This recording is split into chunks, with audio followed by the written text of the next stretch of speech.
But yeah, that's one that you can't say. So Right, we all set. that's it. Right. Okay, Angus. Looking forward to this. Clap us in. And another. Nice. Welcome along to the Whisky Stories Podcast with myself, Graeme, and we are back in the Athletic Arms. We're back in the tiny little snug, and we are back where it all began, how it all began, with just the three of us, because, well, lads, for the very first time of the Whisky Stories Podcast, we have been let down by a guest. A guest who shall remain nameless. However, we are flying solo tonight. Yeah, we are. Raging.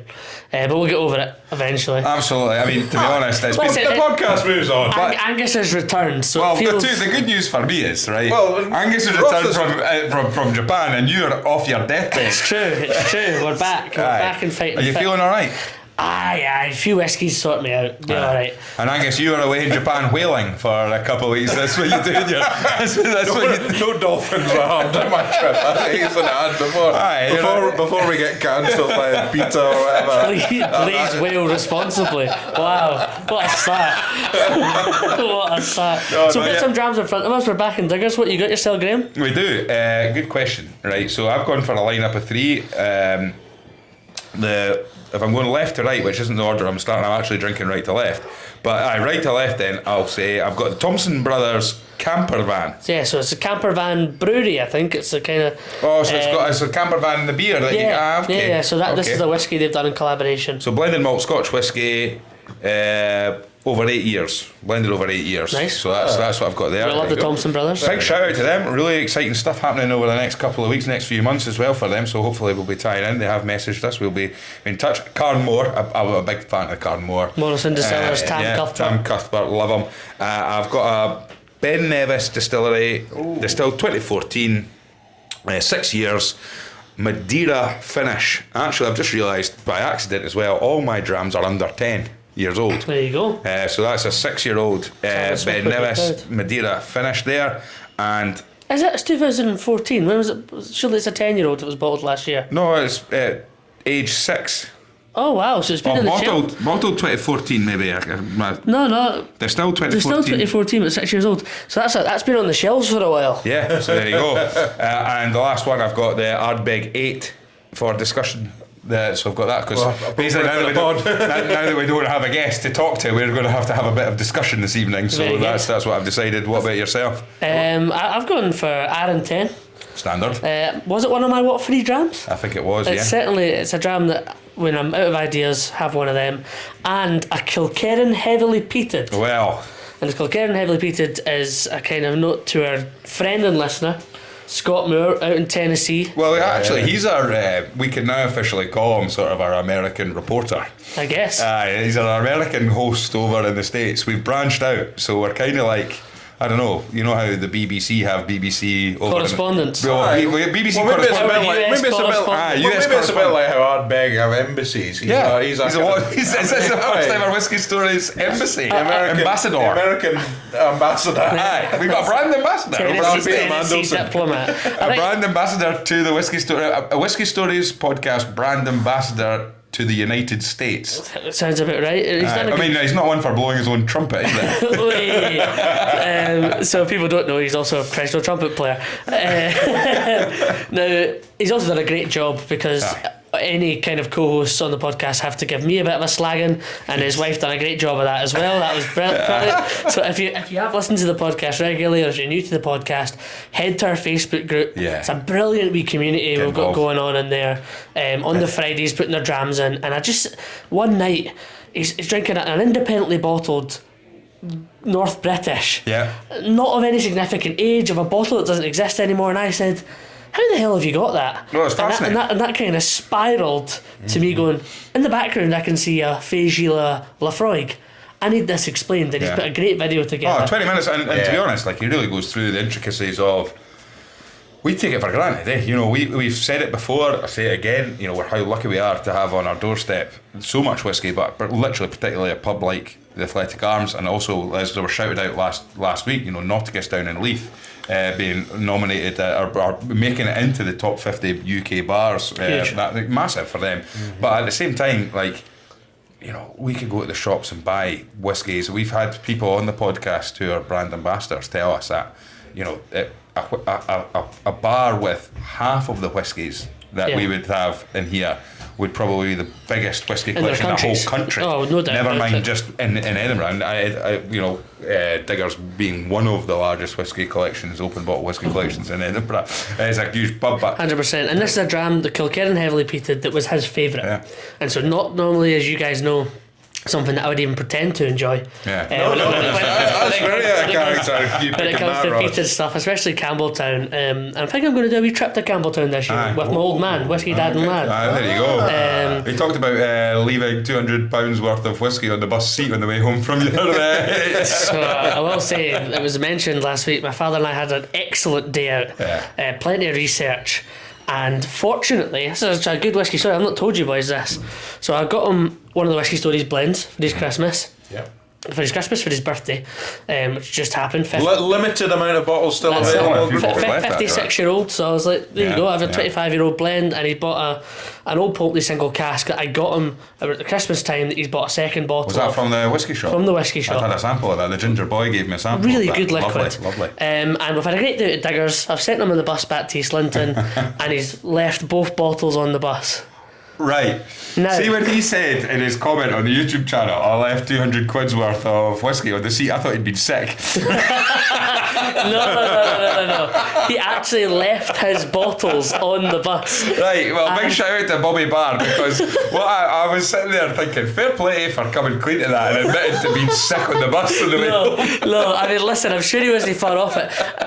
He'll hate that I'm saying this, but apparently when he got home, my mother welcomed him home, and he'd clearly had a fall between the bus stop and getting home. But anyway, please walk responsibly from the Diggers. In a way, leaving the bottles on the bus prevented them destruction. Well, so here's the thing: I got in contact with Lothian buses while he was putting himself to bed. Somebody's like, and what's the chances? Realistically, you get 2 bottles of whiskey, blah blah blah. They got back to me. One of the 2 bottles had been handed in. Oh God, this is going to be a ringing indictment if it's our whiskey. So somebody has been like, oh, that old boy's left a couple of bottles of whiskey there. Or maybe it was the driver that picked it up. And they've had a look at both bottles. They thought, oh, Poltley, I've heard of that. Whisky Stories blend. I'll hand that one back in. Oh, come on. It means that the whiskey my dad has lost is a bottle that he's enjoyed and had before and can get another one of.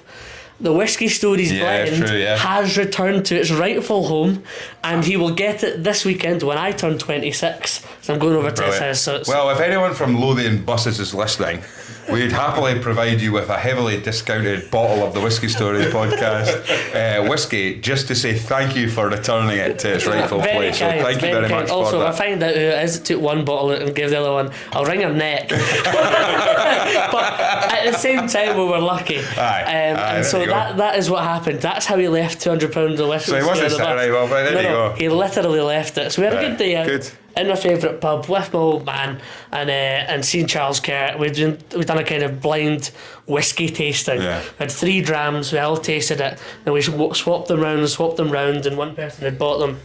So it was quite funny. I think I've got the comment here, because actually it's quite funny, because I really had a chuckle to myself,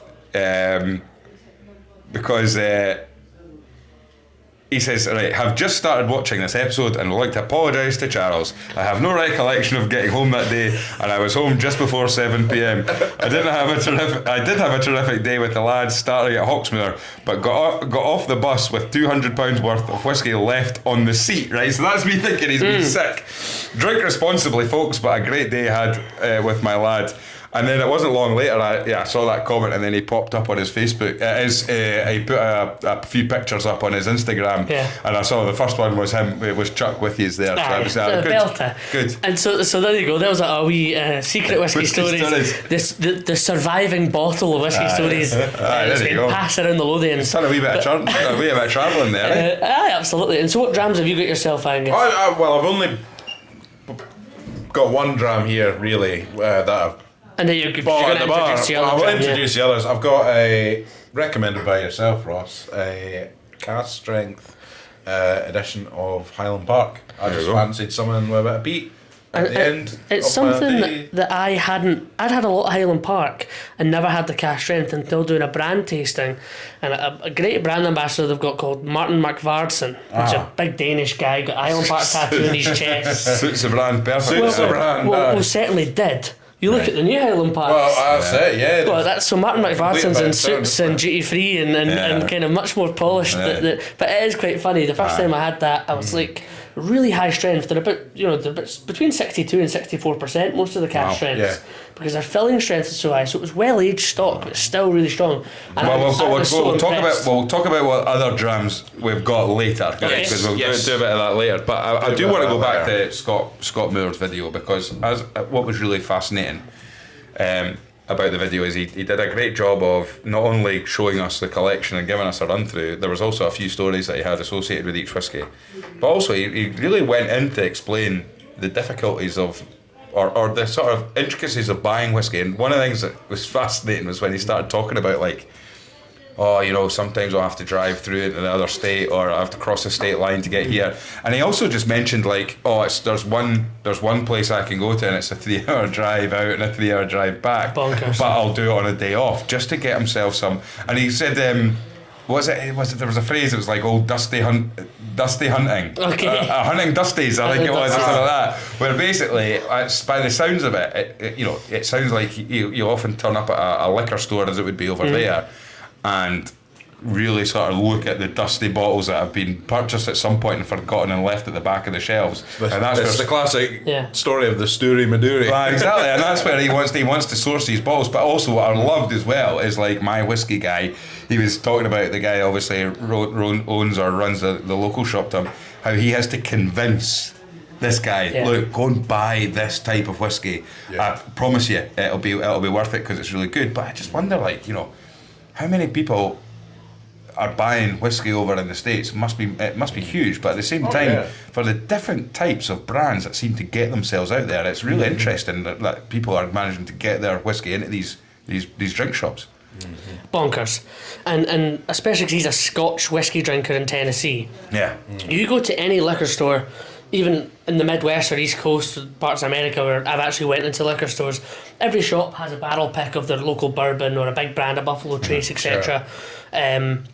But Scotch whiskey, it is generally the same stuff that you're seeing. So that's kind of Oban and Lafroy. Lots of Oban. Lots of Whenever I met an American, they said, I've got a bottle of Oban. What's Oban? He didn't have a Dewar's on his shelf. No Dewar's. I don't think there was much blended Scotch at all. But Glenlivet, Glenfiddich, Macallan, Oban. But it was interesting because he's obviously in a part of the world which is famous for drinking whiskey of some sorts, but he's just a Scotch drinker, and I really couldn't comprehend that, to be honest. And the fact that crossing state lines, America's strange.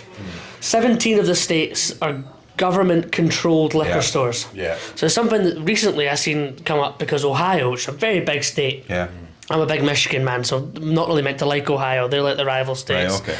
But the senator in Ohio is trying to basically get them to also be state-run, state-owned, because it gets more money for the local government, I guess. But I was listening to your podcast last week, brilliant, talking about flipping bottles. Yeah. If it's government-owned state, I had never thought about this, state-controlled liquor stores, you can't resell whiskey.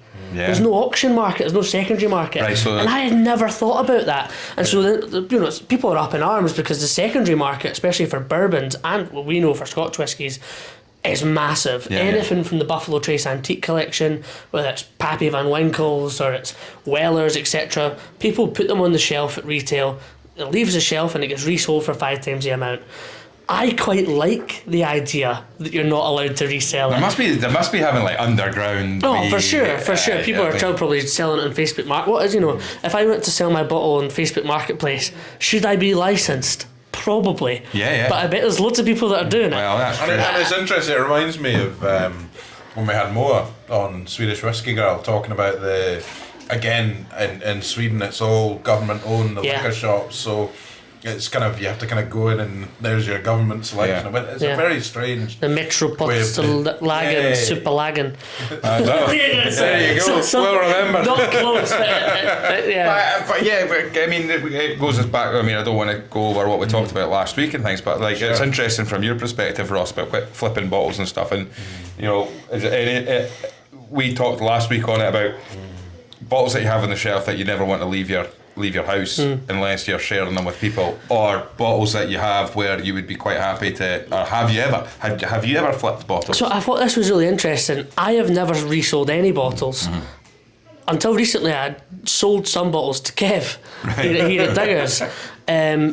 But flipping a bottle was buying it to me. Only sold to trade. Or I picked up bottles for people or whatever. But it's I've never bought bottles with the intention of selling them until I went to Phage. And I was in line. I'm not really a Kilchoman fan. It was the first unpeated 100% Isle of Kilchoman, and you had the line up there on the day.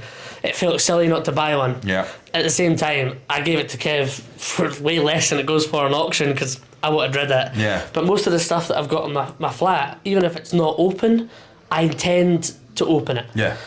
I've never bought anything really with the intention of selling it. I thought it was interesting that I think Curtis said it was a good and really nice story, but buying bottles with the intention of not opening them, I don't understand that at all. Which is interesting. I think there's a nice sentiment to it, but you're always looking for that reason. The bottles, I like getting a 1999. Yeah. As I say, I'm 26 next week. It's quite cool to have your own vintage. Well, I can still afford it, which is soon not going to be possible. But having that bottle, then open it when you have a child or something significant, I get that. But just having it and going, I'll never open that. Yeah, because I'm a bit different to you, Ross. I've got, we were talking about it during the week. I've probably got about the same as you. I think we both said we've got about maybe 30 to 50, somewhere in between there, bottles in the house. I've only got about 4 of them open. But it's not because I don't want to open them. I just have a bit of a policy. It's like, I want to open it, drink it, and then when I finish it, open another one. Yeah. But within that, there are definitely, because I had to do a bit of reorganising because my collection grew after coming back from Japan. So it was a case of, right, I've got a different cupboard that I was like, right, I'll put stuff in there, but I'll put the kind of stuff that was at the back of the shelf there that I'm probably not going to touch for a while. Yeah. And you'll be pleased to hear the Whisky Stories blend was one of those bottles where it was like, right, I probably won't open that tomorrow, but you know, that will stay there. The Wraith Rovers editions as well are in there. I get that. So there's a few bottles. That's quite a healthy way to do it. Yeah. I like you've got your 4 drinking bottles, and that's what you'll stick to until and then you finish what you finish when you're like, okay. When I finish one, what gets promoted to one of your, It's great when I finish one because I'm like, right, what am I opening next? Yeah. So it's like you're having your own internal shop. We have spoken about exactly. that. I have heard system basically. Because Angus and I have maybe spoken. Maybe we've been out for a dram or been out to the pub or wherever it's been. And Angus will say like, oh, I've got a bottle and that's going to be my next one that I'm looking forward to opening. I'll get you around sometime, Graeme. But I do think that it's a nice way of doing it. It's a really nice way of doing it. To be honest, it's an interesting one because we touched upon it, and I mentioned that with the Whisky Collectors Club guys, the competitions guys. And you know, they were the first people that we'd had on the podcast where they really looked into that idea of collecting whiskey. And you look at it from a consumer point of view. I'm assuming, like, if you look at it, is it 3 maybe types of consumers that you'll have, or maybe 3 or 4? As you know, take the trade out of it. Your 3 would maybe be what, just your standard whiskey drinkers. Yeah, who buy one, finish it, buy another. And that could be anything from mostly supermarket stuff. Or even just guys that come at the pub to drink it and like a dram. Then you've got your sort of maybe further into the whiskey drinkers, maybe people like that we fall under, where you're really actively looking for having a selection at home that you'll dabble into sometimes and maybe go for a few different drams that night. But I would be a good example of that. I think 90% of what I've got is already open. So when you come round to my house, I'll say, have it. Anything that's open, help yourself. But if we go Angus's, so you can let me tell you, right? That looks nice, Angus. Well, that's not open actually. Angus has 3 bottles of the 1.75 litre of Old Smuggler on his optics behind the bar in the house. And I do know. That's all you're getting. And once, honestly, Graeme, I promise you, as soon as we get through that, I'll let you into the bottom cupboard. That's a challenge. But then you've got, and then I think you've probably got your luxury whiskey guys. Now they'll be the people that could pay £800 odd £800, £900 to enjoy a Macallan 40-year-old. I would say the answer is your best whiskey collectors are people who don't drink whiskey. Aye, and then the final of the four, I would say, are people that would spend. I mean, what was the whiskey that they were giving away? There was the Macallan. What was the one that they were giving away when they came onto the pod? Oh, it was the one horizontal one. And they had to. You need to wear gloves to open it. Aye. You have to twist it to pull it out. I mean, Horizon. mental. And you're saying to yourself, first of all, if you did if you did have that bottle on your shelf, first of all, it would need its own mantelpiece to put it on. Secondly, I think they were saying that retail's about 30 odd grand or something like that. Yeah, it's only like 40, 50 grand probably. Thirdly, pouring it would be an absolute bloody nightmare, because when you actually think it's a two-hander job trying to get out of the but surely people, we said it's like art, I suppose. If someone likes the look of a bottle on their shelf and they say that finishes my mantelpiece perfectly, then that'll never get moved. I had two thoughts when I was thinking about that bottle when we were doing the thing, and my first one was, okay, knowing what it enters to enter the competition, if you win that bottle, you could say, well, look, at the end of the day, it only costs me the price of the ticket, so I'll be silly not to drink it. Of course. But then the other point of view is, well, this is worth a certain amount of money, maybe I'll just... Right. Maybe I would. I think in that situation, I probably would just flip it, and to be honest, I could buy a couple of jolly nice bottles and have plenty left over. I think that's the general Scottish attitude. Yeah. I don't know many people who would spend more than £200 a bottle of whiskey. No. And I think that's the right attitude to have. Yeah. Because most Scottish people's attitude is, well, I really like Glengoyne White Oak. The 24-year-old might be brilliant, but if I could have 6 bottles of White Oak for one bottle of 24, the Scottish attitude is I'd rather have my house stocked up than have one bottle. It's funny, with our last Indie Bottler Spotlight with Fragrant Drops, there was, what people would probably describe as expensive bottles were on that lineup. That Carsbridge 48-year-old. I've not had it. That's over £200 worth of whiskey in there. Yeah. And there was a lot of people when they were drinking it being like, wow, I always feel quite privileged when you get to try a bottle, a dram out of a bottle where you're going, God Almighty, that's £200 odd. This nip would actually cost us quite a significant amount of money to drink. Sure. From a closed distillery as well, the liquid, the history involved. Exactly. But the thing about that is, once upon a time, I would have been like, £200. There's no whiskey. You can't tell me that there's 200 quid. Like that's 200 quid. Now what you're doing is, in my mind, what I'm doing is I'm kind of working that out, is going, that might actually not be too bad value for money. And independently, like you've just said, and first of all, it tastes bloody good. Number 2, it's a closed distillery. Number 3, it's a 48-year-old whiskey. That's actually immense value. There was people in the room, a lot older than us, who had actually said, this is the most expensive whiskey that I've ever had. Yeah. I'm only fortunate enough because I think it was, again, similarly, I was invited along to the launch of the Ben Romach. Was Ben Romach? Ben Romach 50. 50-year-old, I've never had that. And I'm going, bloody hell. And that at the same as, but again, £20,000-ish for the bottle, right? But when you're spending 20 grand on a bottle, you're getting a bottle that comes with all the pomp and glory of a £20,000 bottle. And some of the casings that you see with the Macallan, I mean, somebody said, Chuck Kerr said that Macallan that he bought and flipped, he said it smelled like a car, like his car. Not his car actually, because his car probably reeks, but it smelled like a new car, with the leather on that. So it does come with that. But going back, big thanks to Scott for spending the time, and please. I think all three of us really enjoyed that video. Yeah. The references. The references were brilliant. They put far more thought and far more professionalism than we put into our episodes. But you could it's funny because we've not been doing this for that long realistically. No.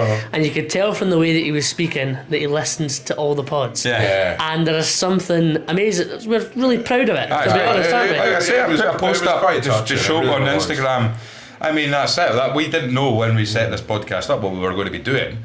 we didn't know how long the podcast episodes how many we'd do or anything like that. But what we wanted to do is, I think the main thing was start building a little community, which we have. And I say little community, it's global, it's around the world. 100%. We thought we were getting somebody to listen in this. We're out in Antarctica, but it was the wrong end of the world.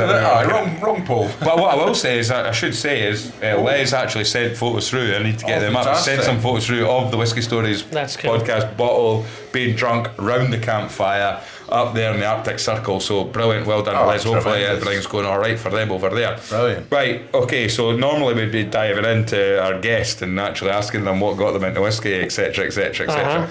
But we don't have that. So whiskey news. Let's do our little bit of like current affairs. So that's it. Before we go to find out what Angus has been up to and where he's been, I think it's a good time for us to go back to the stats have been released for 2024. Right. And so kind of keen and loyal listeners of the podcast will have been here Whiskey before. stats have been released. The whiskey stats for 2024. Yeah, good. Because we covered this before. Last year, overall global sales in terms of value was down. Yeah. Just dropping below £6 billion globally. Yeah. Again, still a massive market. And it's continued to go down in 2024. So the market globally has dropped by about 3.7%. Now, some markets are doing better than others. We spoke a lot about the tariffs in India. Yeah. Well, by volume, India have bought 15% more whiskey in 2024 than they did in 2023, and by value, up by 14%. Now that's interesting because there's a few people who, like, cynically, when they see the Indian numbers, people can say, hang on a minute, don't get mixed up value versus volume. Because what they're saying is that actually distilleries and we're sending a lot of bulk liquid out. A lot of volume. A lot of volume. Not a lot of value. Correct, because then it's like what we're saying is when you look at the Indian market and you're saying if a Johnny Walker Black Label is costing you £6 to £8, how's a William Lawson's costing 100%. £35? And it's then down to saying, well, it's blended Scotch that's getting sent over, but at the same time, it's what is the value of that blended sometimes Scotch? it's not even been bottled. Sometimes it's literally tankers of liquid. And exactly, it's the thing is, you know, if you're selling 10 litre bottles for £10, but you're selling 2 litre bottles in another country for £100 each. And I should just quickly say, sorry, on that, Heyman, who is the founder of the single malt amateur club, who's the guys I met whilst I'm out there, he explained all this in the sense of like bulk getting sent out. And of course, what we know is that the challenge is single malt whiskey, Scotch whiskey, cannot be exported in anything other than bottle format. Right. However, blended malt, grain whiskey, single grain whiskey, and blended whiskey can be exported in bulk. So that's the bulk whiskey that's probably getting sent out. And so India by value has also gone up 14%. It's the 5th biggest market in the world now, after Taiwan, Singapore, France and the United States, who have all went down in value in 2024. Now Singapore down 18%, Taiwan down 13%, but still about £300 million worth of whiskey a year. So still massive markets.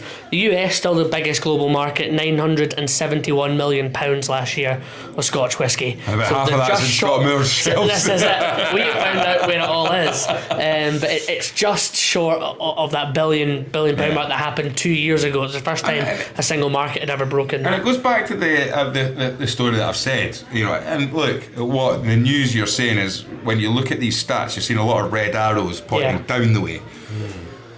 But what's fascinating about that is that when you speak, it's very easy to get caught up in this sort of doom and gloom. Things are tough and what have you. And of course, let's not belittle it. There will be plenty of people who are feeling the pinch of this downturn.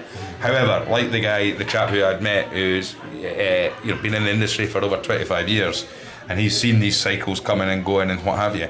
And he just said, look, the whiskey industry in my lifetime of 25 years in the industry has been, it's either very good or good. Yeah. He said, so we've been in the very good times, 100%. We're now coming into the good times. And I think that's important for context, because we can sit here and be like, well, so what's it, 3 point whatever % down? On last year's number. Yeah, 3.7%. And what was it down from last year? How much? What was it jumped down? The year before it had went down by a similar amount, but in 2022 was a record-breaking year. So it was the first time that we had a single market over £1 billion in the year. What is interesting is we definitely noticed in the last 2 years that single malt whiskey is still doing better than ever. Yeah. So that high value single malt, which we always spoke about making up such a small part of the market, we always said blended whiskey realistically is 90% of what you're doing. A great stat that I've seen for this year's, which it was that bottled blended Scotch whiskey makes up 59% of the total market.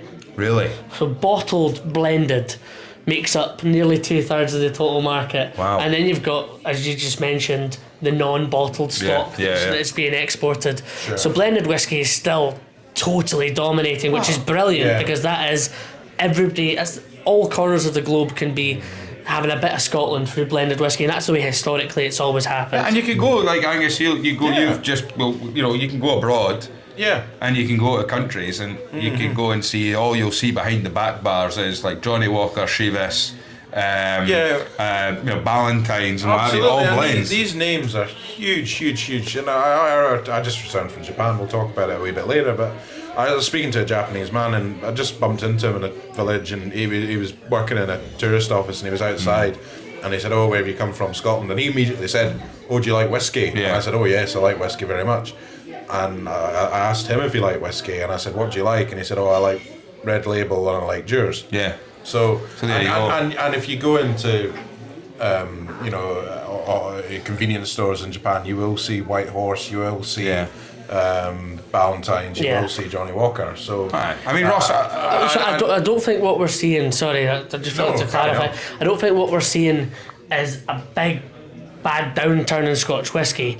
I've just looked up because you asked a good question. In 2022, that year, every single of the top 10 markets had gone up by at least 30%. Wow. Other than France at 26%. That was when America was 1.053 billion in the year. So that's everything might be slightly down by between 1 and 15%, which is a lot, but it's still way up in what it was 5 years ago. But it's interesting about like the international markets and what they're buying versus like we drink a lot of whiskey from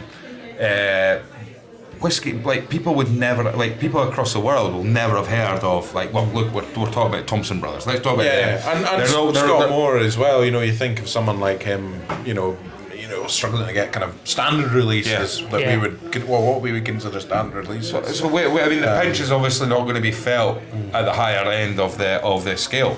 But you're, as I say, you're the only one out of the three of us who work in the industry, right? From your own perspective, working in the industry, is it a concern?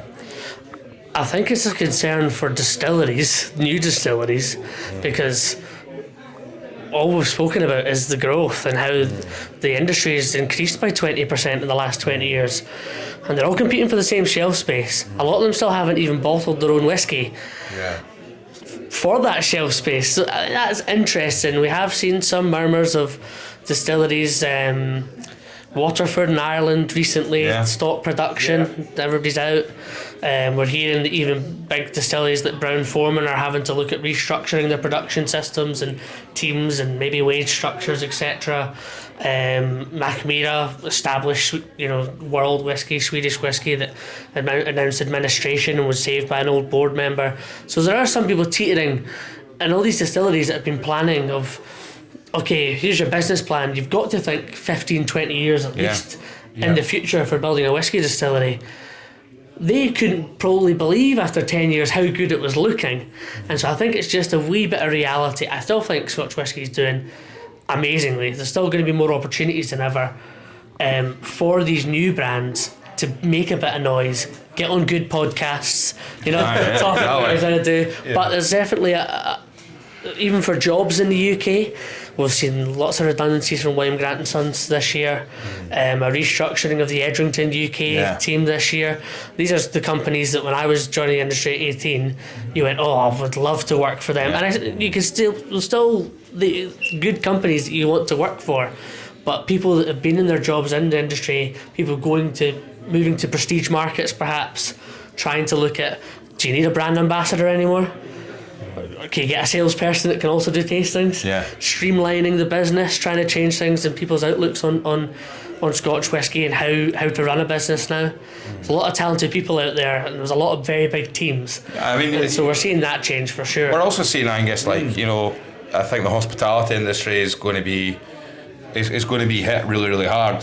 You know, it's not long. I don't know if it's happening again. Don't want to go too political or anything like that. But you know, the thing is, like all businesses, you know, the increase of national insurance, Employment laws, and suddenly UK, that has a knock-on effect, because basically for people like Kev, for example, to cover the cost of staff, he needs to then raise the prices on the drink, and there will be a cut-off point for so many people that go, I cannot justify affording to go out during the week, or I cannot justify affording to go out 2 or 3 times a month. I can only do it once a month now, or anything like that. Now if that's less purchasing over the bar, which means that if Kev's not selling as many bottles, if Kev's not emptying as many bottles of whiskey as he usually is, he's not then going to these companies to buy more bottles of whiskey, and then it's so. And at the same time, can I say, I could guarantee you that Kev's rent's higher than it's ever been. Aye. Yeah. From companies like Heineken who are going, this He's has been been a great. squeezed from either side. Well, this is it. We still, you know, inflation still is higher than what people would want it to be. So therefore, you do have this, you know, cycle of costs rising. That means that, you know, things exponentially get more expensive. Yeah. So it's going to be, you know, it's going to be tricky for these sorts of, you know, things. And then obviously you have this global uncertainty in the world with regards to tariffs and things like that. People, different governments wanting to do different things there. So you have people, you know, a pessimistic mood of, well, what's going to happen if tariffs get put in on us? But then from a consumer's point of view, though, from other parts of the world. is it going to help us buying it over the shop, or buying it, you know, because is it going to help us in the sense that, all right, maybe it's going to, because it's going to become too expensive for a lot of people. Why would I spend that much money on a dram in a pub when I could actually find that bottle online for cheaper? Yeah, Scotch whisky is an interesting one, because we've seen brands that, like Glencadam this last year, I guess is a good example. I always bring them up. Not a big Scotch whisky brand, doesn't actually sell that much Scotch whisky. We speak about it a lot, being in the industry, but they've introduced a load of very affordable, interesting whiskies, and they've been massive success stories. There's a thing in hospitality and in Scotch whisky, and again, don't want to get too political, covers are down and spend is up. So the people that are doing well are still doing extremely people well. are still buying. And so for single malt whisky, old or certainly aged single malt whisky, even 15-year-old whisky is getting close to the £100 mark. 18-year-old whisky is now almost accepted to be over £100. Very few examples under £100 now. They must be selling. Yeah. So I know it's annoying, but they must. Talisker well, 19 story. Is this where it comes round? And we've spoken about it on the podcast before. And if you're saying, you know, less people are spending more, where we have, you know, this kind of two-pronged approach where we've got a race to the top at one end, and then we've got a race to the bottom at the other end, where we've got, you know, like you say, a company like Glencadam releasing a range of Signatory and what they've been bottling. A race, you know, when we talk about it, especially when prevalent with these independent bottlers, you know, releasing, you know, very competitively priced bottles, and you know, again with Glencadam perhaps producing a range of really quality whiskies at an affordable price, and you've got that pressure, downwards pressure at that end of the market, and then you've obviously got this other end of the market going higher and higher. You know, here's you think of people like Macallan obviously always comes to mind, and obviously Talisker 18 is a classic example where it's just double the price for the same liquid. You know, for the same liquid.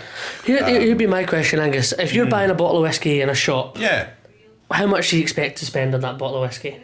Well, it depends what I'd be buying. Because for a long time, I would say that I was expecting, for what I like, to spend 60 to 80 quid. Yeah, that's what I am. I mean, this, it just depends on what you're wanting to buy, I suppose. Because I mean, the thing is, I suppose what you can say is it's quite interesting because, you know, taking it back to the Talisker 18 is, I think we've seen as a result of that other brands that have, you know, an 18-year-old standard release have raised that in respect to that Talisker. They're chasing that.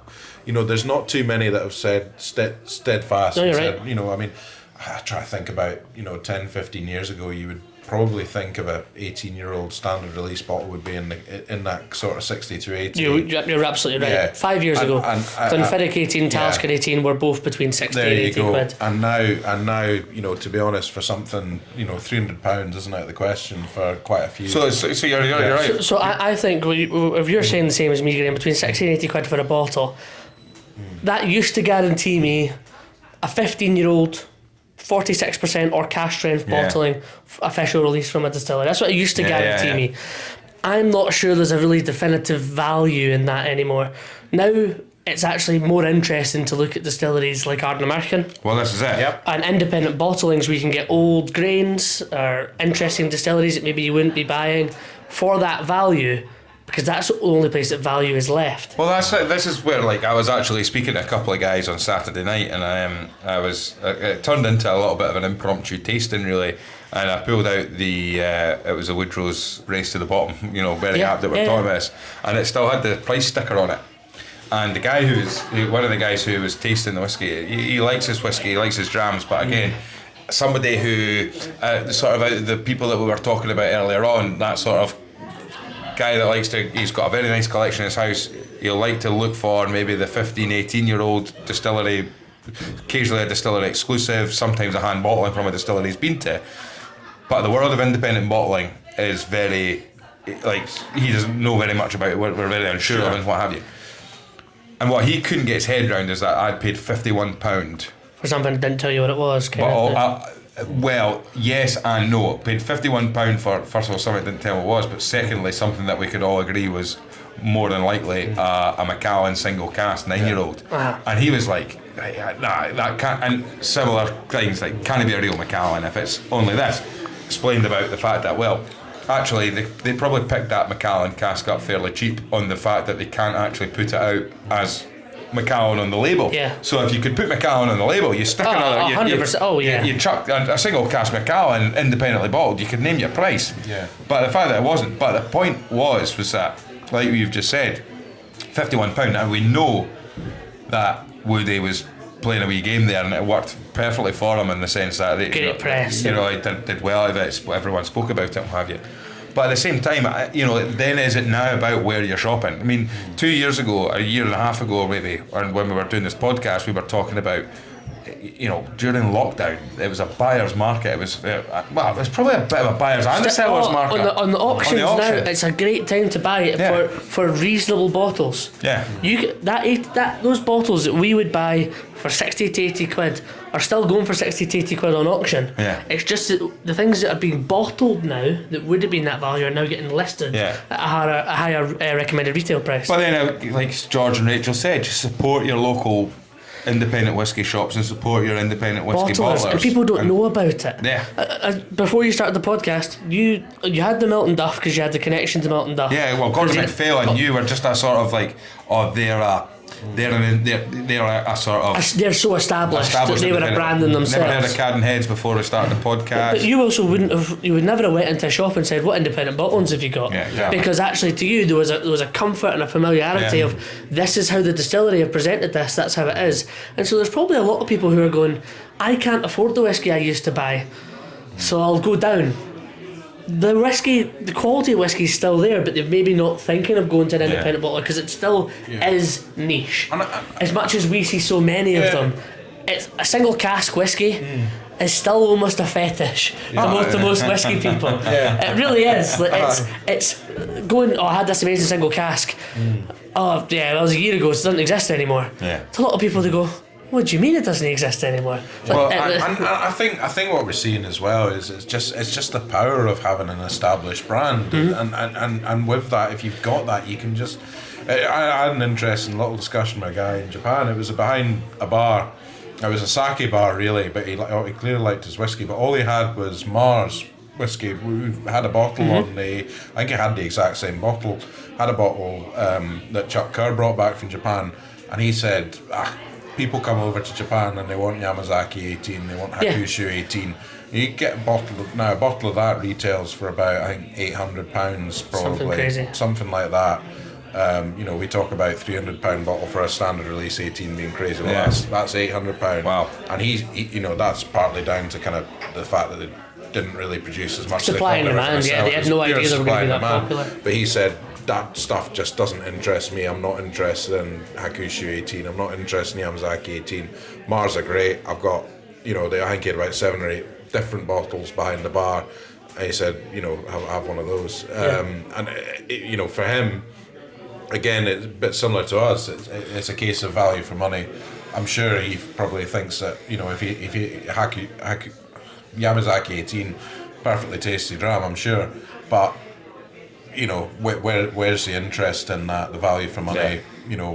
At the end of the day, he's probably not a guy who's going to drop £700 on a single bottle of whiskey just because it just doesn't represent the value for money he's after. I always wonder that with people like you. We've talked about Scott Miller, like Bob Cutting's collection, and there's a few other guys on the Facebook group. Craig Darling in Hampton seems to have quite a good collection. Yeah. I'm looking forward to his video. He doesn't ever want to give too much away because I think he's worried that we'll because I think he's fairly local. Well, he's Haddington. He's Trinent, is he? Aye, so that's as far as we know, but I think he is a bit worried that one day we'll just turn up and just tear his collection. But the thing about it is that there's only a slight danger of that happening. I always wonder what a collection, what does somebody's house collection look like, and you get an insight into it, and you see Scott's put all his Ardbegs together, and then he's done it in sort of areas. So he's this my Iowa section. Here's a couple of shelves dedicated to space. And I'm very jealous of his lovely shells. I suggested I might do a video of just a wee get it done, explore my own home, but it'll be a rummage through the cupboard rather than a beautiful that's Americans for you. But what constitutes like a collection is like what are you what I always wonder. I mean, I'm terrible at it, and I've said it on this podcast loads of times. I don't buy enough whiskey. I don't need to now because Diggers is so close. I can just come and try it. But I think I bought only 3 or 4 bottles of whiskey last year, one of them being the Ardnamurchan Sherry. It was fantastic. But I do occasionally look through, if it's a weekend dram roll call and I'm having a dram on a Friday night, and I'm looking through going, and I've just amassed weird stuff, right? Yeah, that's good. But it's not good weird stuff, right? An Elgin Rotary Club 10-year-old blend that was done, I don't know, God knows when. That's what the dram roll was all about. It wasn't until, and I nearly, Angus made a point, and I didn't know what it was, but I put a bottle up a few months ago, and it was Countryside Alliance blend, and I had no idea what the Countryside Alliance actually was until I googled them and realised that they were the pro Fox hunting lobby group. I'm sort of like, oh God, I've outed myself on the Facebook group. I would just like to say I stand nowhere in for or against. Were harmed in the making of this podcast. But if you are fox hunting, fox hunt responsibly, and also for the foxes, one of the foxes, But it's funny. I've just amassed these weird and wonderful things. A white horse. I brought it in when we had the white horse from Japan. I had no idea where that. That was one of my grandfather's ones, whatever. But again, when you're buying, what constitutes a whiskey collection? Because everyone's whiskey collection is different. Because a lot of the time it'll be like this guy I was with on Saturday night, he showed me his collection, and I was looking at it, and look, it's an impressive collection in the volume of it. Yeah, of course. Right. But at the same time, and he does. I don't know if he listens to will listen to the podcast, but a lot of it was like, well, I could buy majority of these bottles at any point, any time I wanted to. I could go into the Whisky Exchange, or I could go into an online shop and buy majority of them. There's nothing in that collection I'm going, whoa, where did like what you said about an independently bottled North British that you can't get anymore. And there was nothing in that collection I looked at there. But not that it wasn't an impressive one. But there was a lot it's of just whiskey. different, isn't it? Yeah, I could tell you, if we went through my small collection of whiskies, I could probably tell you where I got all of them, or who gave me it, or why, and why I decided to buy it, because it's a weird collection. At the same time, I'm in the moment, I'm kind of in the mind frame at the moment, because I'm in a wee flat and my wife doesn't enjoy whiskey. I went around to Curtis, who was on the podcast, went around to his new flat for a Super Bowl party. And I brought 2 half full bottles. And I brought them and I said, no matter how much whiskey anybody has, I'm not taking these bottles home. So I've got rid of 2 bottles at the house, just getting rid of them. Which keeps Kennedy happy. Aye. And also, I'm going to have two of my bottles that have been sitting there for probably about a year. One was a single cask Blair Athol and refill red wine. It was excellent to share something like that. Well, But I remember tasting it blind, going, what's that? And then buying a bottle that day. And then so at least a year and a half later, I'm giving it to people going, oh, this is magic. I've not had one in ages. And then I brought a bourbon round because it was a Super Bowl and American football and all that. Right. And there was two people in the room who didn't drink whiskey at all, who drank the bourbon. There you go. And it was perfect. Well, I mean, you mentioned about fetishising single cask whiskey, and I'm not one for kink shaming on the podcast, but I kind of, similar to what you're actually saying there, my current wife and daughter had just arrived back today as we're recording from India. They've been away for a whole month. It's been awful. It's a long time for you, literally, we walked back into the flat this morning or this afternoon, and it was chaos, right? Absolute chaos. Bairn screaming the house down, and basically what I'd done was, which is now 5 months, fast approaching 6 months, which means she needs a cot bed, which I had to purchase while she was away.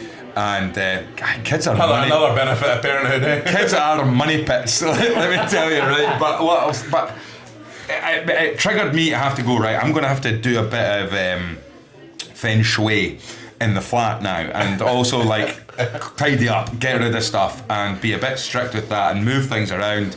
And you're basically playing when you're in a small flat. You can't have whiskey next to the cot. You're playing Tetris because you're saying, if I need to move that, I need to find something. Anyway. I have this lovely old bureau desk, right? And what I'll say is, one of the things I was always really jealous of people like yourself who worked in whiskey was all the culture of like sample swapping, right?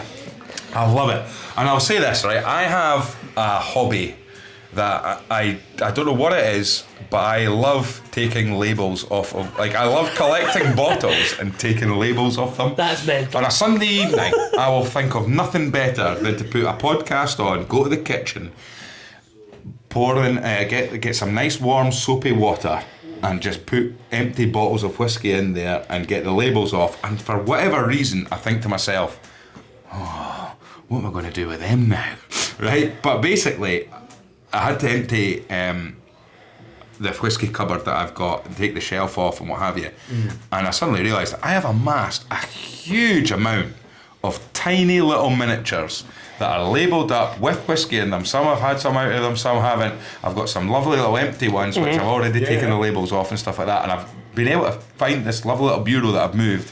And I've got this great little drawer that I've put them all in, and I now just have this, and I'm going to make it a wee thing where I can just, on a Friday night when I'm doing weekend dram roll call, I can pull that drawer open and just put my hand in now and pull something out and go, bingo, I've got a Glen Tuckers from the dram drops that Cam and Chuck were doing during it. Chuck brought in for us to share. And that's what I'm really, really pleased with. You know, Cam Newton has something similar. When he had his daughter, when they moved into their house in Fife, he's got a supermarket bag full of miniatures that sits under his sink or something. I remember going over to his house and going, do you want a dram? He's like, aye. He shakes the bag. I put my hand in and take something out. For the first time ever, now I could never take labels off of bottles. I don't think I'm particularly OCD, but now I'm realising as I say this out loud that I might be. I came across recently, maybe last week, an unlabelled sample in my jacket pocket. And it has upset me way more than it should have. I'll post it into the weekend dram roll call this Friday with some wanky tasting notes, because I'll open it and taste it. But the first thing I done when I found it is I messaged Cam Newton and I said, what's this? Because I think I'd seen him recently. I'd assumed to confirm. He said, I've got no idea. I'm like, well, if he didn't give me it, who did? Fantastic. And so I've got this tiny wee sample that you will see on the Facebook page this Friday of what looks like sherried malt. I've smelt it. It smells good. It could be 40, 50 years old. I don't know. I keep great company. Well, the and thing is, I'm with always all- getting given really good stuff. And so I'm freaking out that I had maybe half a wee sherry too much that day, and I've got an unmarked sample for the first time ever. One Japanese slipper too many. I think I might have done. So I am gonna try and fence with that this weekend and see what that's all about. Well, there you go. And A mystery dram if ever there was I'm one. panicking. absolutely. Oh, a seamless segue there with the Japanese slipper, Angus. Oh, hello. You've mentioned a couple of times that you were just speaking to some man in Japan. I was, you yes. were, as I mentioned earlier on, you weren't actually over there on a whaling expedition, but you were over there for the holiday that you should have had before the end of the year. Yeah, absolutely. So how was it? It was tremendous. No, And for anyone who followed you as Angus Whisky fan on Instagram, I did a couple of updates. Yeah, there were some real good whisky updates I will there. do some proper. I'll put them on the grid as well. The socials have been great. You need to follow Angus on Instagram. Absolutely, I'll put them on the grid. I visited 2 distilleries. The plan always was to visit 2 distilleries, so I managed to rebook my tours and got back. So the first one, I visited Fujigatemba Distillery, which is Kirin is the company, well known. You get Kirin beer and all that sort of stuff. That we went to. Now it was very interesting. I don't think it was really geared up for tours because we walked into the distillery and there was the big outside Kirin Distillery. There's the big old still and you got your picture outside. And I just say that it's called Fujigatemba Distillery. It is right underneath Mount Fuji. Oh, really? Pictures don't really do it justice, but it's massive. It's a big old mountain, and it looks huge. Love it. You almost feel like you're in the shadow of it when you're there. It really looms over. it's a big old mountain there. It's huge. So we went in, and sure enough, we were the only foreigners on the tour. There was about 20 middle-aged Japanese men in suits, and then there was Laura and myself with kind of backpacks on. Great. Yeah, just looking like the tourists that we were. But we kind of checked in. No English was spoken. They gave us a kind of one of these audio pads. So that was quite good. You press number 1, you press number 2, and you got the thing. And the tour was fantastic. So there was a kind of video to begin with. And this is the bit where Graeme's great, and there might be a wee bulge in your trousers here. Oh. But the disappointment was we didn't actually get this, but the video tour. I'll explain why. Blue ball The video by tour. Fujigatemba. It showed the warehouse that they have. The warehouse is as high as a 10-story building. Wow. And it's just casks. That's a nightmare. 10-story building of casks. They must and have it looked unbelievable. I thought The forklift I mass. was just about to ask, how big a forklift do you need for that, I Graeme? had no idea. Well, you need a big one, aye. But I really, Speak I to was- Greg Urquhart. I said to her, I really hope we get to go in there. Unfortunately, not part of the tour. 10-story building. It looked. We saw the footage of it. It just looked incredible. I mean, mind blowing. You can't. If you think you're standing on a street and you look up at a 10-story building, imagine that in a warehouse. That's mental. So just a quick one then, right? Where does the bulk of Japanese whiskey end up? No, I don't actually know. I think now they have a lot of mass blends that are drunk on within the Japanese mass market. So Because what population of Japan will be what? Population of Japan is about 140 million, I think. So I mean, it's bigger than the UK. Yeah, twice and a bit over the UK's Yeah. population. So they do have a big market. They do consume a lot of whiskey, definitely. But most of it, if you go into a convenience store in Japan, they won't really have single malt whiskey. They will occasionally. They do actually. We saw a couple of bottles, but they do have. What they do have is a bit like us with Famous Grouse or Bell's. They've got their Suntory whiskey or Nika whiskey. That's exactly what I was going to say. Yeah. And you can buy 4-litre bottles of these things. Big plastic bottles Big if you want. plastic Like, bottles. And I take it like Japanese whiskey drinking culture. Like it'll be like I'm assuming that we have this notion that when people drink whiskey, everyone's go-to is Scotch, and then if they can't drink Scotch, they drink another type of whiskey. Where actually, It's quite- you go to India, you go to would it be Japan? Well, what I would say about Japan is the highball is hugely popular, Right. wildly popular. If you go to any restaurant bar, any evening place in Japan, you will have 3 or 4 beer. You know, you'll have the draft beer. Right underneath it will be the highball list, and it will be. So highball would be what for them over there? Highball. They define a highball whiskey with soda, any is it? whiskey with soda, but also with ginger ale. yeah, You can, lovely. but you'll have like a soda. You'll have a ginger ale. You'll have it with like a lemon. Drink as well, maybe, or something like that. Any soft drink. You'll have cola. Yeah. You know, they would define that as a highball whiskey cola. It would just be a tall glass of ice, whiskey, and then a soft drink. So my understanding would be so Suntory and Nikka have entire ranges of blended whiskey in Japan. Yeah. So like as much as we have Grouse is popular over, maybe White Mackay's the winner on the West Coast, maybe Bell's and Pitlochry. Literally, you can go in, buy these 4 litre bottles of Suntory Rare Old or whatever it's called, which is not rare or old, but it's their kind of house blend. And actually, it'd be really unusual for somebody to pour that neat in Japan. And like, because people will have a bottle of grouse. People will have a bottle of grouse at home and drink their grouse, or drink it on ice, whatever. But whiskey sodas is like. It's just a big. It's just a day drinking thing, isn't it? It's a day drinking thing, and it's popular with men, women, all ages. Young people drink highballs. Particularly, I think it was actually about 20 years ago there was a huge craze for highballs. It was just became really, really popular, and this coincided. This is part of why Japanese whiskey really boomed at that stage, because it coincided. By coincidence, you had a huge boom in people just drinking the mass market version of whiskey mixed in a drink. But then the single malt whiskey started to win loads of awards, so you had like this huge demand that had not been there from about 10 years before for Japanese whiskey. So that's what happened there. And it probably just engages a lot of whiskey drink because it's a stepping stone, isn't it? And it is a stepping stone. I suspect there's a lot of people in Japan that will drink highballs, and they'll drink highballs, and that's it. And it never goes anywhere else in terms of single malt. But there is. Like you have it in Scotland, there are specialist whiskey bars. You can go to them. There's plenty of them in Tokyo, plenty of them in other cities in Japan, and you'll be able to get your well-known Scotch single malt, but also your Japanese single malt in there. As Angus kind of alluded to earlier in the podcast as well, you'll find that your Hakushu and your Yamazaki and your established malt brands, all their age statement stuff, all their old stuff will be exported as well. And so actually their biggest market, like ours, will probably be America. And so it's really funny that if you go to these amazing whiskey bars across Japan, you'll find single malt, single cask Scotch, independently bottled Scotch, as well as maybe distillery exclusive Japan releases. I don't feel like they don't really do the hand fill thing as much, but you've brought us a couple of, as any good guest in the podcast does. Well, that's it.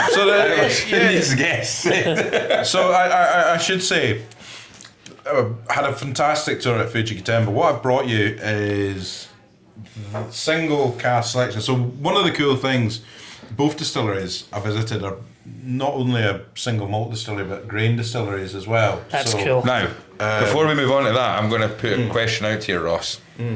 How many, are there any, I know I can think of one distilleries in Scotland that are similar to this, where you could get an Angus coffee still only one of them had an Angus coffee still. So Miyagiko has a coffee still, and they're very proud of it. Actually, originally, so they've got a cool story about the coffee still. So they bought Angus, hang on 2 seconds. You're giving Ross too much time. I want Cameron, Big Cam, Fraser Souness, and everyone else sitting there going, I know the answer to this, and I want Ross to get to see what he can do. So I know the one that you're thinking of, which is Loch Lomond. Correct, yeah. However, I think there probably is more than one. Yeah. In terms of Scotch and grain production, what I'll say is Loch Lomond is the most known because of the amount of grain that they produce. So I would say Loch Lomond's the only one. I'm sorry that I got Loch Lomond. I didn't think of it straight away. Angus did help me a wee bit with the thinking time there. Right. Loch Lomond's the only one I can think of off the top of my head. There's certainly neighbouring distilleries and such that would have. What about ones that, do you know any ones that have previously existed? There's a lot of malt distilleries that used to use grain. Dumbarton, I think, might have been. Well, Dumbarton was a grain distillery. Yeah, it was a grain sure even if they produced malt. What was the one out in Inverness? Do you know, it's not even uncommon for... Well, Invergordon's the one we have now at Inverness.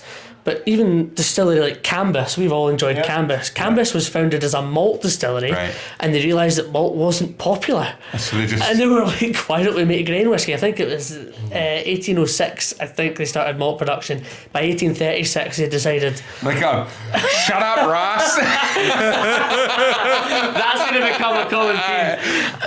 And they closed down a few times, but it's a really good question, and I will study it for Friday, because there will be more malt whiskey who are making grain whiskey, because people are trying to do this like single blend. Yes, it's all in house. And that's what's burning in my head, and I don't know if it's a Scottish thing. Well, I know there'll definitely be somebody who's listening to the Whisky Stories podcast who's screaming at the radio. Anyway, sorry, Angus. Angus coffee, right? Angus coffee, yeah, but I was going to say, actually, talking about single blend, both Nika and Miyagiko do single blends. They mix their grain and their malt together. And so a single blend, I take it as a blend being made. Releases.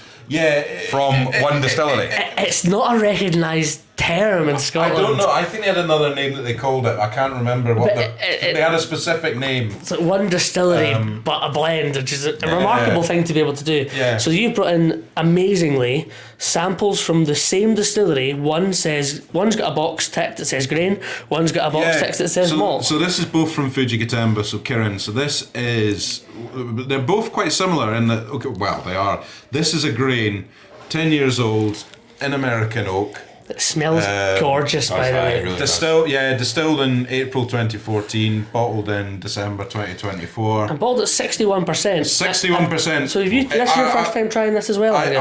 First time try. I didn't try it out there. So when we finished the tour, when we got to the shop, they had their kind of general releases, and then they had just these little bottles, 30 cl bottles. 61%. Limited to one per customer. Thankfully, there were two customers, so I bought 2 bottles of each. Love that. And I thought these are just going to be great to bring on the podcast. Honestly, it's like custard creams. And again, it's really tasty, isn't it? You don't often get the grain. Do you know? It won't be. It tastes Off like memory. very old grain. Off memory, this will be the youngest grain I think I've tried. Yeah. So so at Fujigatemba they don't have a coffee still. So what they have is they have 3 stills. One's called a kettle. They're like Irish, old school kind of pot still Irish. So they've got 3 different kinds of still, but then they've got a big kind of continuous, a coffee still, but not a coffee still. So a still on top of a still on top of a still, and you've got this continuous vaporizing. And so is this triple distilled? I don't know if this specifically is triple distilled, but I know they have 3 stills. What I will say, for 10-year-old grain whiskey, 61%, it tastes like any 30-year-old grain whiskey. We've had this last year. It's soft, creamy vanilla. Nice. Yeah. Really cool to have something that I can't read anything in the label. They've kept a wee bit in English for us, which is nice of them. Distillery exclusive.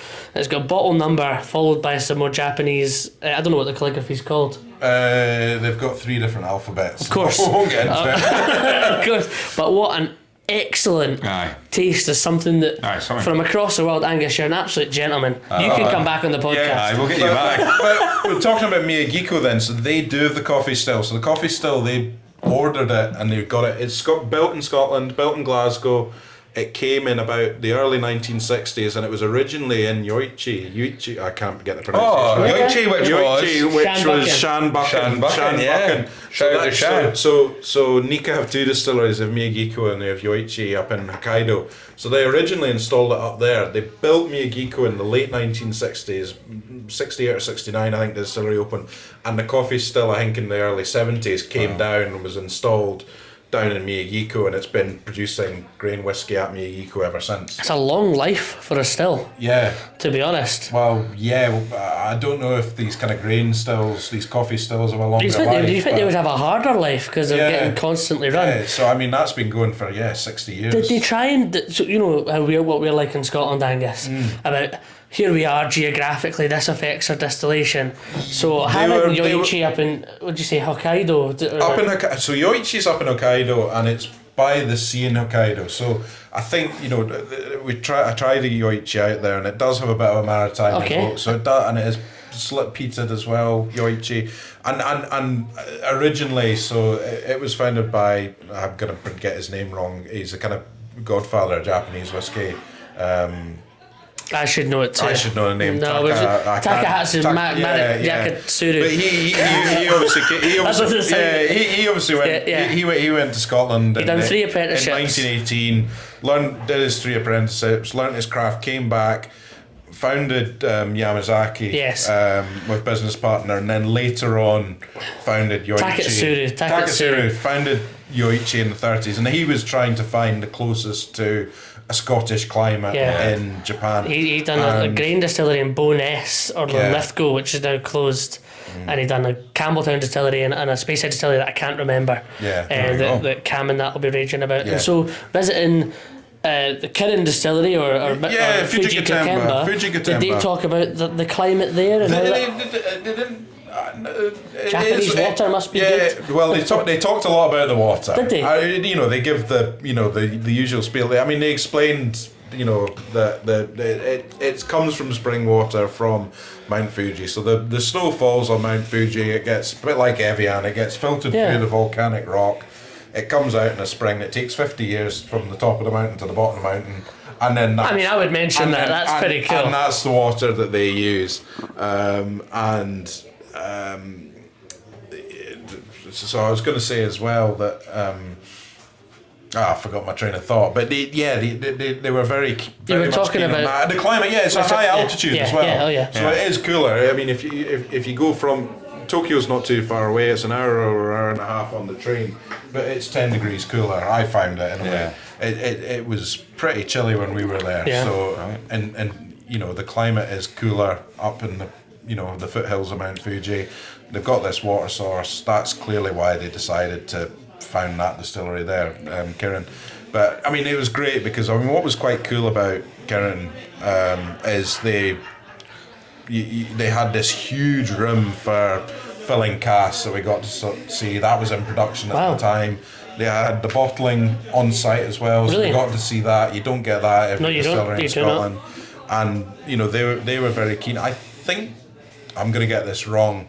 They might have maltings on site, so I think they might do the whole. Sounds like a massive production, to be fair. On site. If they've got this massive warehouse you're talking about, and the fact that they're filling spirit and bottling spirit on site, it wouldn't surprise me. Well, that is Kirin's only distillery in Japan, and it's just obviously one very large distillery. I mean, when you saw the washbacks, so they're actually only about 4 or 5 years ago installed Oregon pine washbacks. But they said that was exclusively for the malt. All the they had stainless steel for everything else. Love an Oregon pine washback. I think even this. I think I may be wrong here, but I think they said the wooden washbacks are only for the malt that they're going to release a single malt. Interesting.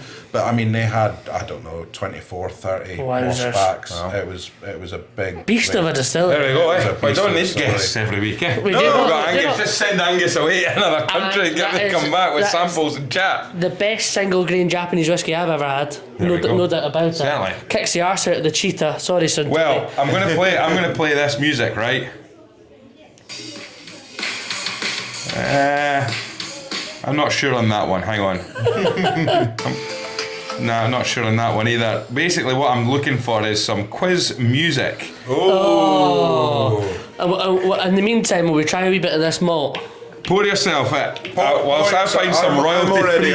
I'm already on the malt, so I would pour yourself a. So what we got here? So I'm not prepared for this.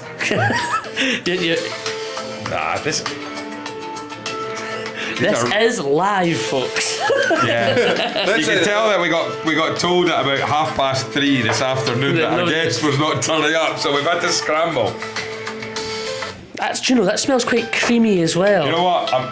If you were trying these blind, you would assume you'd assume the malt was a Speyside Scotch whisky. There's no peat used here at Fuji Kikemba. No. The no peat, and I don't think they do any peated additions. And they were very much. They were very much explaining that they always they want a very floral kind of dram whiskey, very floral, very delicate. Kind of that's the style they go for. Yugiko kind of similar as well, actually, in terms of their kind of style.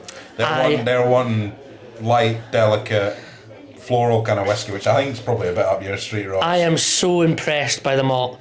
Like, the front is a light floral approachable whiskey. It's almost got a kind of little bit of kind of candied limes on the finish. That is a belter. Yeah, big fan. I'm really impressed from custard creams to candied limes. That's exactly it. We're getting all the wanky tasting notes tonight. And I'm ready for you, whatever this is. Right, Angus, are we calling this what? Play Your Distilleries Right? I think we are. I think we Oh must. dear. Let's go for it. I have no idea what's happening. I only have it. Graham tried to sort of explain what we were doing to me before, Okay. but I've Welcome along, ladies and gentlemen, to Play Your Distilleries Right. Boo!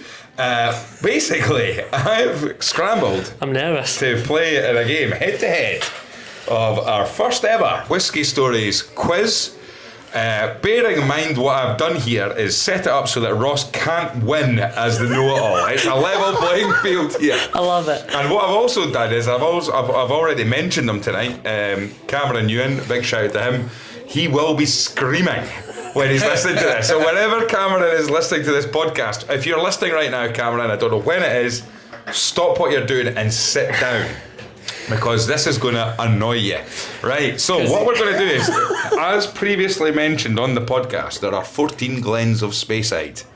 I'm not going to ask you to name them, right? But what we are going to do is we're going to play higher or lower on the capacities of these 14 glens. But I'm going to take two of them out because Glenfiddich and Glenlivet, actually, according to the Malt Whiskey Yearbook 2024, 21 million litres each, right? Ross had to get in, he knew that, right? I'm really panicking. Okay, yes, I'm going to go with you. We're going to start with you. Now, the rules of the game is higher or lower is what we're going to do, okay? And as long as you're on a streak, you are on. Ross cannot get involved. Or Ross can only come in if I give you a wrong answer. Give me a wrong answer. Right? And let me guess, my question is... No, it's just going to be carrying on, right? Okay. So basically, the thing about this as well is that I'm not doing it on points either. It's the person who finishes the round is the winner. So basically, the last one is going to be impossible. No. So Angus, we're going to start. Good luck, Angus. So these are we're taking the 14 glens of Speyside. We've taken two out. So what we are is we're on the 12 glens of Speyside, effectively, right? And we are going for capacities to on the to a million litres that we're talking about here. We're going to start with Glenallichie.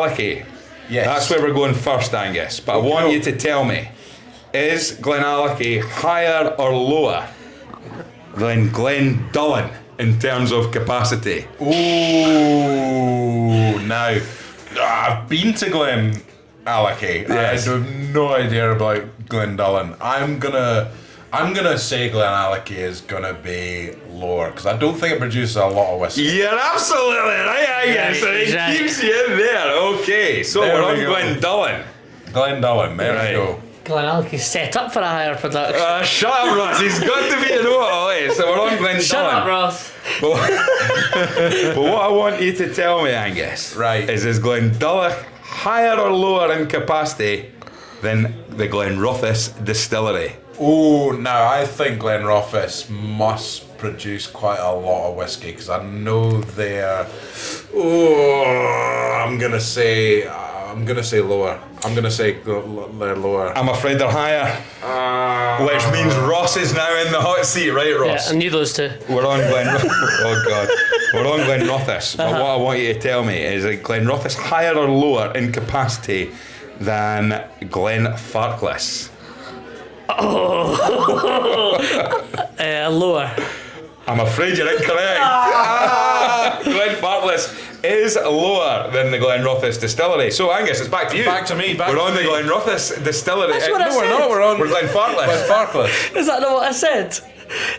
Did you not just say is Glenrothes higher or lower than Glenfarclas? And you said Glenrothes is lower. Yeah. Glenfarclas is lower than Glenrothes. Okay. Okay.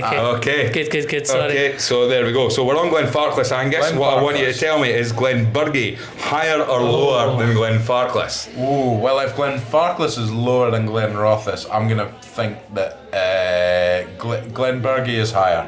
Glenburgie is higher, you're absolutely right. So we're on Glenburgie now. What I want you to tell me, Angus, is Glenelgin higher or lower than Glenburgie? Oh, I think Glenelgin is higher. I'm afraid you're incorrect. Glenburgie is actually lower. A classic Glenelgan is versus lower. Diageo dispute there. Aye, right. Ross, we're on Glenelgan. I just saw it. I knew it was a Diageo one and just went. I respect that, I guess. What I want you to do is tell me, is Chuck Kerr's favourite, Glentochers, higher or lower than Glenelgan in terms of capacity? Glentochers is higher than Glenelgan. You're absolutely right. So we're on Glentochers now. How many have we done? Can you tell me, is Glenkeith higher or lower? I would think that Glenkeith is lower than Glentochers. I'm afraid you're right. Angus, it's over to you. Wrong Glenkeith. Angus, a nice wee run here. Aye. And you could be in there. Oh. Right, so what we're going to do is we're going to go to Glen Spey. Can you tell me, is Glen Spey higher or lower than Glenkeith capacity? I'm going to go lower. You're right, Glen Spey is lower than Glenkeith. Now, A good flora and fauna. we're going to go up here to Glenlossie. Is Glenlossie higher or lower than Glen Spey? I am going to say it's higher, Graeme. Glenlossie is higher than Glen Spey, Angus. You must be close to winning this. You can see this out here. Glenlossie higher or lower than Glen Grant? I am going to say lower than Glen Grant. He's absolutely right, Angus. There's only going to be one or two left. We're on the last one. We're on a lot of it, so This to win it. This for the championship. You're on Glen Grant. Yep. Can you tell me, is Glen Grant higher or lower than Glen Murray? Oh. This is it. I'm glad I'm not in the position here. I am going to say lower. Oh, I would have said higher. So you're saying what? You're saying Glen Murray is lower than Glen Grant? I'm saying Glen Grant is lower than Glen Murray. You're absolutely right, and you've only got in one, Angus. Congratulations, Angus, you have won. So in order there, we've got Glenfiddich, Glenlivet, then it'll be Glen Murray, 8.5 million litres capacity, then Glen Grant, Glen Keith, Glen Rothes, Glen Dullen, Glen Burgie, Glen Tochers, Glen Hallachy, Glen Lossie, Glen Fartless, Glen Elgin, and Glen Spey at the bottom there. Glen Spey at the bottom. Glen Spey at the bottom, 1.5 million capacity. According to this, 2024. Interesting, because I would have thought the Glenallachie were producing less than that. Yeah, this is what happens when we don't get guests on. Very good. Do you want to play one more round of that? I've got one more round, but this time we can play one more round if you want, Ross. Let's do it. Right. But this time now, What's the category? Fraser Souness once asked on the Facebook. We don't know this. Fraser Souness once asked on the Facebook group, how many distilleries use worm tubs? Can you tell me first of all, to the closest one? We'll go see who goes first here. How many distilleries use worm tubs? Oh, this is according to gonna the Edinburgh Whisky Academy website. This is going to be bad for both of us, Angus. I'm going to guess 8. You're saying 8? I will get. I think it's. I'll go for 6. It's actually 20. Oh, According to Not looking good, bruv. What we're Ross, by default, you were the highest ever, which means you get to go first in this next round of higher or lower, Okay. Or older or younger of the 20 distilleries. But actually, do you know what? I'm going to take 3. Older or younger? Founding dates? I'm going to take 3 of them. I'm going to take 3 of them out because 3 of them are Ardnahoe, Brora, again, and Rosebank. Okay. So those are the 3. There's too much of a jump. It would be too obvious to stick them in. Yeah. So we've got 16 distilleries here. I'm going to start. In fact, you've already mentioned them tonight, Ross. We're going to start with the Pulteney Distillery. Mm-hmm. So we're going to say Pulteney Distillery, but is it older or younger? Older or younger than Craigellachie?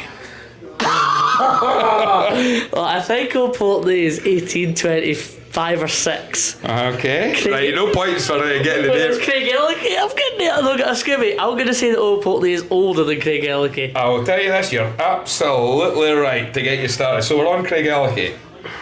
But tell me, Ross, is Craigellachie older or younger than the distillery that you built in 1837? Glenkinchy. See, the thing about Craigellachie is it's got the fountain date on the bottle. I can see it. I think Craigellachie is younger than Glenkinchy. Oh, you're absolutely right. You're flying here, Ross, after a flying start. Right. So we're on Glenkinchie, but This would be bad if I get this wrong here. can you tell me, is Glenkinchie older or younger than Royal Lochnagar? Royal Forgotten Agar. I always forget about it. I think Royal Lochnagar is older than Glenkinchie. So I think Glenkinchie is younger. I'm afraid you're incorrect. Is it 1845? It's 1845. Ah, no! Right. That's annoying. So Angus, we're on Royal Lochnagar. Absolutely, I'm a big fan of Royal Lochnagar. But can you tell me, is it older or younger than the Knockdhu Distillery? I think That's hard. I'm just going because I know a lot of these Speyside distilleries, very, very old, long histories. I'm saying Royal Lochnagar is younger than Knockdhu. I'm afraid you're incorrect. Ross, we're back to you again. We're on the Knockdhu Distillery, but can you tell me, is it older or younger than Ben Rinnes?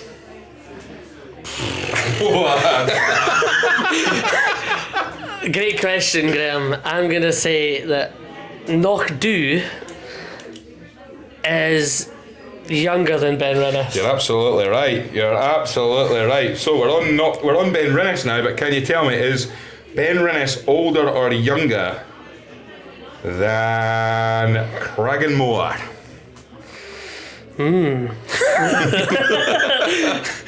Cragganmore. I think Ben Rinnes is older than Cragganmore. Well done, Ross. You're carrying on. We're on Cragganmore now, but can you tell me, is Cragganmore older or younger than Speyburn? Speyburn, I think, is the late 1890s. So I think Cragganmore is older than Speyburn. He's doing well here. 1897, just so you know there. Right, Speyburn older or younger than Dalwhinnie? Dalwhinnie. It's got it on the bottle as well. I think that Speyburn is younger than Dalwhinnie. Fair play, Ross. You're doing well here. Right. We're on Dalwhinnie. There can't even be many left. Right, you're not far away. I'm going to drop the ball for Angus here on the touchline. Can you tell me, Balmeenich, is Balmeenich older or younger than Dalwhinnie? I reckon Balmeenich is younger than Dalwhinnie. Oh, I'm afraid you're incorrect. And you've left Angus in here. There's only a few more. Right, Angus, we're on Right, Balmeenich. here we go. Can you tell me, Angus, is Balmeenich older or younger than the Springbank Distillery? Oh, I would say, I mean, obviously we're going with original opening. I think it is older than Springbank. You're absolutely right, Angus. Wow! I wasn't going to get that right either. We're in Campbelltown now, Angus, but we're not. We're going to go. I want you to tell me, is Springbank older or younger than Edinburgh? I think Springbank is older than Edinburgh. I'm afraid you're incorrect. And they're close, aren't they? They're very. That's a harsh one. We're actually now in a very close. I think they're a couple of years apart. Right, Ross. Could steal it. Could win it here, Ross, to bring it 1-1, and then we have to think of a tiebreaker. God help us. Right. Edinburgh. We're going to go Edinburgh. Older or younger than Glen Elgin? Have we done Glen Elgin? No, last time. Older or younger than Glen Elgin? Well, I think Edinburgh is 1832. So I think Glen Elgin is maybe a wee bit older. So I'll say that Edinburgh is younger than Glen Elgin. I'm afraid you're incorrect.